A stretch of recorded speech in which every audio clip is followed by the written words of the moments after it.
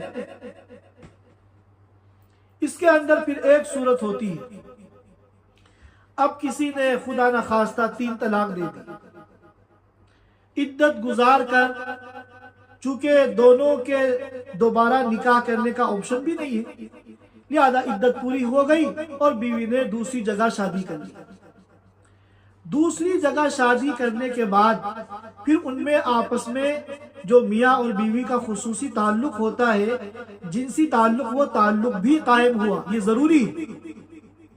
اور اس کے بعد اللہ کا کرنا ایسا ہوا کہ اس دوسرے شوہر کا انتقال ہو گیا، اور اب یہ عدت گزارنے کے بعد فارغ ہو گئی، یا دوسرے شوہر سے بھی بات نہیں بنی اور اس نے بھی طلاق دے دی، اور عدت گزار کر وہ اس سے فارغ ہو گئی، تو اب یہ پہلے شوہر سے دوبارہ نکاح کر سکتی ہے اگر دونوں راضی ہوں۔ اگر دونوں راضی ہو تو اب یہ پہلے شوہر سے نکاح کر سکتی ہے۔ اس پورے پروسیجر کو حلالہ کہتے ہیں۔ تو یہ حلالہ کوئی اختیار سے کرنے کا طریقہ نہیں ہے، بلکہ یہ تو ایک اتفاقی صورت ہے کہ یہ عورت جو اب پہلے شوہر سے مایوس ہو چکی ہے، اس سے رجوع کا کوئی آپشن نہیں ہے، اب اس نے اپنی زندگی کو آگے بڑھانے کے لیے دوسرا نکاح کر لیا، اس نیت سے نکاح کیا کہ ہمیشہ اس کے ساتھ رہنا ہے اور پوری زندگی اس کے ساتھ گزارنی ہے۔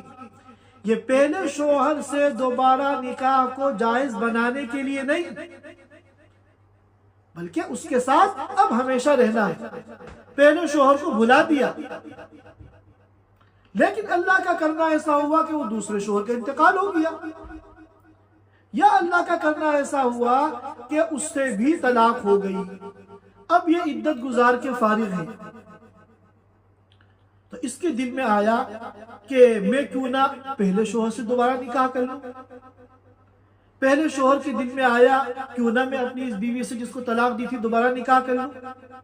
اب اگر یہ دونوں آپس کی رضامندی سے نکاح کرتے ہیں تو پھر شریعت نے اجازت دی ہے کہ یہ نکاح کر سکتے ہیں۔ اس کا نام حلالہ ہے۔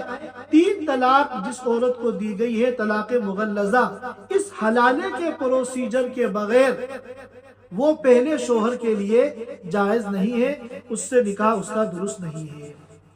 اب ہم اس پر آتے ہیں قرآن پاک کی اس سورت کی پہلی آیت پر، یا ایہا النبی اذا طلقتم النساء، اے نبی،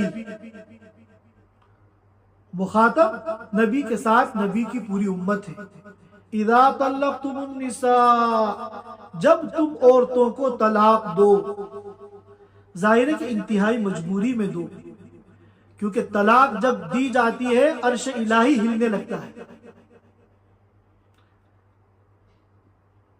فَطَلِّقُوهُنَّ لِعِدَّتِهِنَّ، تو ان کو طلاق دو عدت سے پہلے، یعنی ماہواری سے پہلے۔ لعدتہن کی تفسیر میں جو روایات آئی ہیں وہاں قبلہ کا لفظ ہے کہ عدت شروع ہونے سے پہلے، اور عدت شروع ہوتی ہے ماہواری سے، پیریڈ سے، لہذا اس سے پہلے جو ہے وہ طہر ہے، لہذا طہر کے آخری ایام میں طلاق دو۔ وَأَحْصُوا الْعِدَّةَ اور عدت کے دنوں کو کاؤنٹ کرو، گن لو، یعنی جس دن طلاق دی ہے وہ تاریخ نوٹ کرو، اور پھر دیکھو یہ عدت کے ایام کس دن جا کے پورے ہوتے ہیں۔ یہ ایک حساب کتاب رکھنے کی چیز ہے۔ یہ نہ ہو کہ جب پوچھا جائے بھائی تمہاری عدت ختم ہوئی یا نہیں، کہ مجھے پتہ ہی نہیں کس دن طلاق ہوئی تھی، کب ہوئی تھی، کتنے دن ہو گئے، کتنے باقی ہیں، یہ نہیں، بلکہ شریعت کا حکم ہے یہ حساب کتاب رکھو تاکہ پتہ چلے کہ عدت کس دن جو ہے ختم ہو رہی ہے۔ اور اگر بالفرض رجوع کیا ہے تو اگر یہی نہیں پتا ہوگا عدت ختم ہوئی یا نہیں تو پھر رجوع کا کیسے پتہ چلے گا کہ رجوع صحیح ہوا یا نہیں؟ اور فرمایا واتقوا اللہ ربکم، اللہ سے ڈرو، یہ جو تمہارا رب ہے۔ یہ طلاق دینا کوئی کھیل نہیں ہے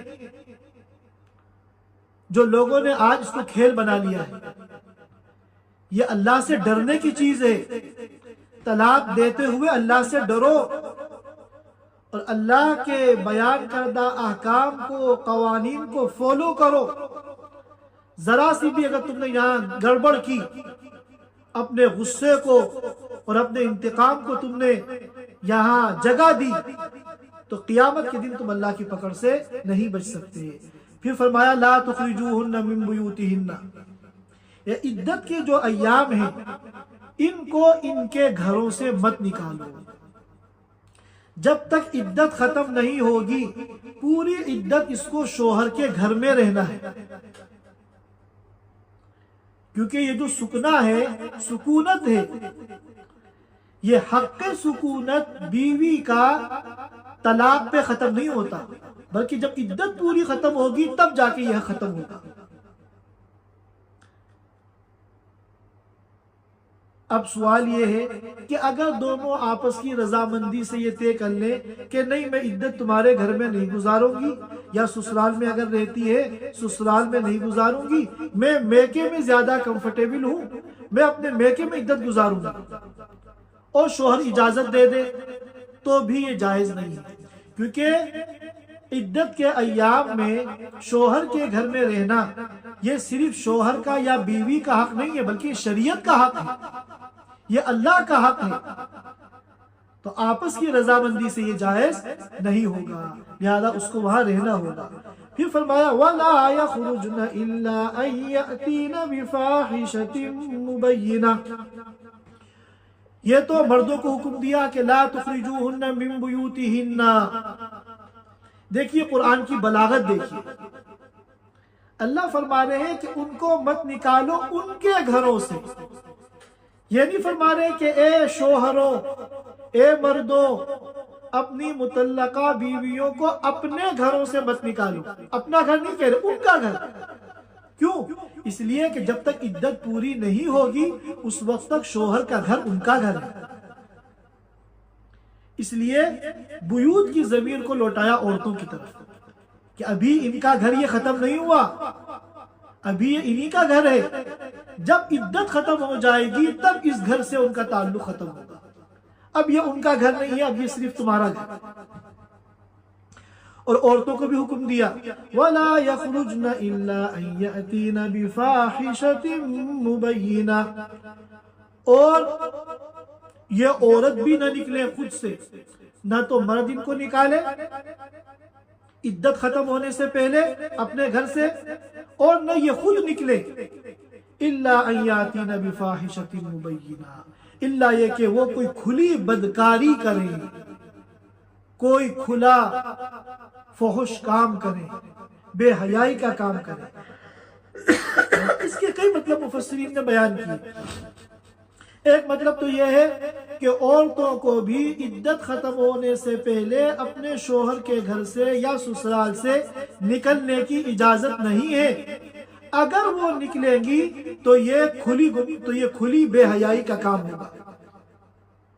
اور ایک مطلب یہ بیان کیا کہ وہ عورتیں جو عدت کے ایام کو اپنے شوہر کے گھر میں گزار رہی ہیں، اگر وہاں کوئی وہ بے حیائی کا کام کرنے لگے یا چوری ڈکیتی کا کام کرنے لگے یا ہر وقت بکواس کرنے لگے، لڑنے لگے، طوفان بدتمیزی برپا کرنے لگے، شوہر کی یا اس کے گھر والوں کی زندگی کو مشکل بنا دے تو پھر مجبوراً یہ آپشن ہے کہ اس کو کہا جائے گیٹ آؤٹ اور اس کو گھر سے نکال دیا جائے۔ اس کے بعد فرمایا وَتِلْكَ حُدُودُ اللَّهِ، یہ اللہ کے حدود ہیں۔ حدود جمع حد کی، اور حد کے معنی آتے ہیں بارڈر، کہتے ہیں حدود سلوہ بارڈر، اور مراد ہوتا ہے اس سے اللہ کے احکام۔ حدود کے اندر رہنا، اللہ کے احکام پر عمل کرنا، اور بارڈر کو کراس کرنا اس کا مطلب ہے اللہ کے احکام کو توڑنا۔ تو وَتِلْكَ حُدُودُ اللَّهِ، یہ اللہ کے احکام ہیں۔ وَمَن يَتَعَدَّ حُدُودَ اللَّهِ فَقَدْ ظَلَمَ نَفْسَهُ، جو اللہ کے ان بارڈرز کو کراس کرے گا غیر قانونی طور پر تو یعنی اللہ کے احکام کو توڑے گا، نکاح اور طلاق اور ازدواجی زندگی میں شریعت کے قوانین کو فالو نہیں کرے گا، فقط ظلم نفسہ، تو یہ اپنے اوپر ظلم کرنے والا ہوگا۔ نہ اللہ کا اس میں کوئی نقصان ہے، نہ رسول کا کوئی نقصان ہے، نہ دین اسلام کا کوئی نقصان ہے، نقصان صرف اور صرف اس کا ہے جس نے اللہ کے حکم کو توڑا ہے۔ اس جرم کا خمیازہ یہ دنیا میں بھی بھگتے گا اور آخرت میں بھی بھگتے گا۔ پھر فرمایا لا تدری لعل اللہ یحدث بعد ذلك امرا، تمہیں نہیں معلوم شاید اللہ تعالیٰ اس کے بعد کوئی نئی حالت پیدا کر دے۔ طلاق رجعی دینے کا میں نے کہا تھا نا، ایک فائدہ خود قرآن بیان کرے گا۔ اگر تم نے طلاق بائن دے دی یا مغلظہ دے دی، ایسی طلاق دی جس میں اب تمہیں رجوع کرنے کا حق نہیں ہے، تو ہو سکتا ہے چند دن کے بعد تمہاری رائے بدل جائے، چند دن کی علیحدگی میں تمہیں دن میں تارے نظر آ جائیں کہ نہ ناشتہ مل رہا ہے، نہ کھانا مل رہا ہے، نہ کپڑا مل رہا ہے، نہ گھر میں صفائی ہو رہی ہے، اور پھر اس کو بیوی کی خوبیاں یاد آنے لگے اور بیوی کے احسانات یاد آنے لگے، بالفاظ دیگر عقل ٹھکانے لگ جائے، تو آپشن تو ہوگا کہ تم رجوع کر سکتے ہو۔ اگر تم نے اس آپشن کو نہیں رکھا، طلاق بائن دی یا خدا نخواستہ مغلظہ دے دی، تو اب وہی بات ہوگی لمحوں نے خطا کی تھی، صدیوں نے سزا پائی، اب کچھ نہیں ہو سکتا۔ لہذا طلاق دو تو رجعی دو، اور پاکی کے ایام میں دو، اور اس پاکی کے پیریڈ میں دو جس میں تم نے آپس میں جنسی تعلق قائم نہیں کیا ہے۔ لا تدری لعل اللہ یحدث بعد ذلك امرا، طلاق رجعی اس لیے دو، اپنے پاس رجوع کرنے کا ایک آپشن اس لیے رکھو، تمہیں نہیں معلوم کہ شاید اللہ تعالیٰ اس کے بعد کوئی دوسری حالت پیدا کر دے۔ آج تو حالت غصہ ہے، ٹھنڈے دل سے سوچنے کے بعد یہ حالت محبت میں بدل جائے اور تمہیں بیوی کی قربانیاں یاد آنے لگے، تو پھر یہ آپشن اگر ہوگا تمہارے پاس تو تم اپنی اس غلطی کی تلافی کر سکتے ہو۔ ورنہ اگر تم نے اس آپشن کو نہیں رکھا تو جو تیر جب کمان سے نکل جاتا ہے تو پھر وہ واپس نہیں آتا۔ اللہ تعالی ہم سب کو قرآن کو سمجھنے کی اور قرآن کے مطابق پوری زندگی عمل کرنے کی توفیق عطا فرمائے۔ وآخر دعوانا الحمدللہ رب العالمین۔ Thanks for watching. Don't forget to like, comment, share and subscribe to Al Wahid channel.